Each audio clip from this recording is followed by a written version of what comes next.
Thank you very much for taking time to do this interview today. Welcome back to Royal Holloway. How does it feel being back here after so long?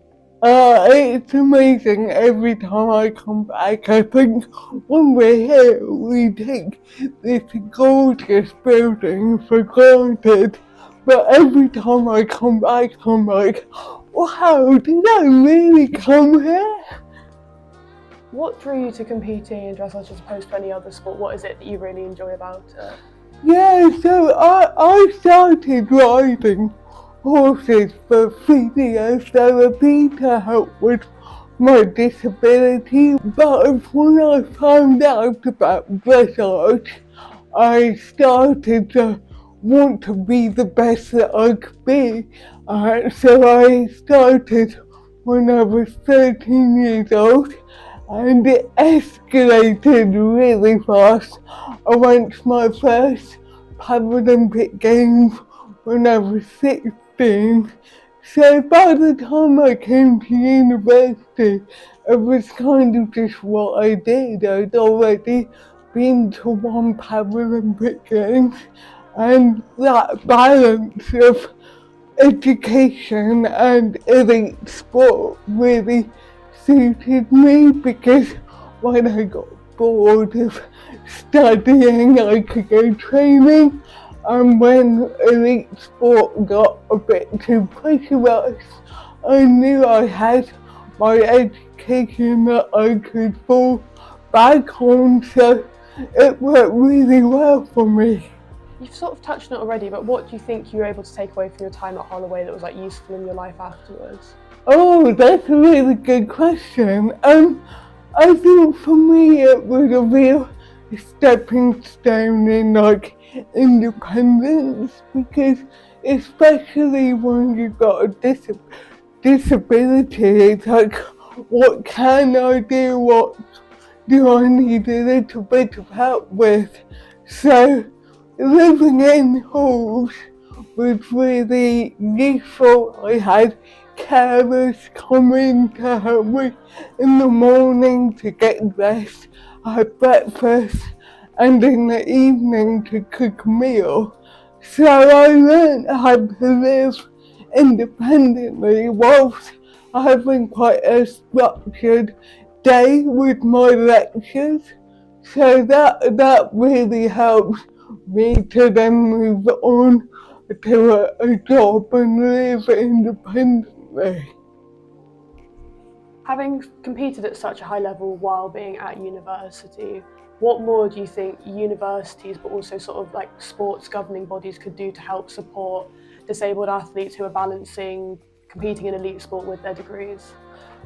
Royal Holloway was amazing for me, because when we had exams, they always checked with me what my competition schedule was, so that my exams didn't clash.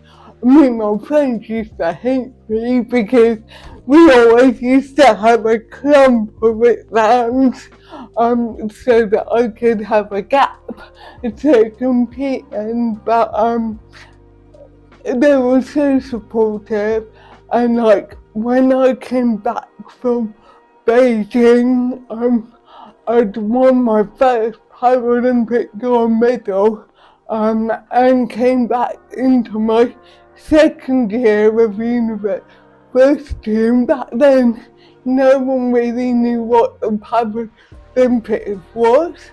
So I came back and it was all normal, and I had what we call as post-game blues.